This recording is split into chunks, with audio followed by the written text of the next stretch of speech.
ఉమ్, ఆ కారణంగా చేతిలో డబ్బులు లేవు. ఉహు, ఉమ్, సరే అందుకని ఏం చేశారు, బటన్ నొక్కేశారు ముందే.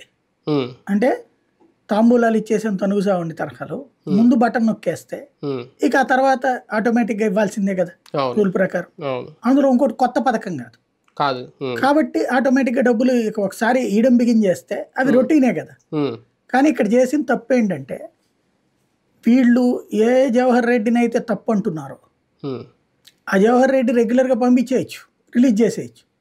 కానీ ఆయన తీసుకెళ్ళి అది ఈసీ దగ్గర పెట్టారు, ఉమ్, పెట్టబట్టి ఆగిపోయింది అది. ఉహు, ఉమ్, అలా కాకుండా రెగ్యులర్గా ఇచ్చే ప్రాసెస్సే కదా, ఆల్రెడీ బటన్ నొక్కేశారు కదా అని ఇచ్చేస్తే ఆపేదేం లేదు. అవును. ఉమ్, బట్ ఈయన నాకెందుకు వచ్చిన గొడవ అనుకున్నారేమో, ఉమ్, దాన్ని ఈసీ నోటీస్లో పెట్టారు, ఈసీ ఆపేయమంది.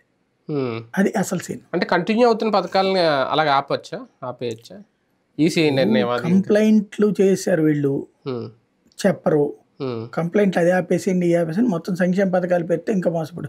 పెన్షన్లకే చేసినప్పుడు అదే ఉంది ఉమ్, ప్రాక్టికల్గా.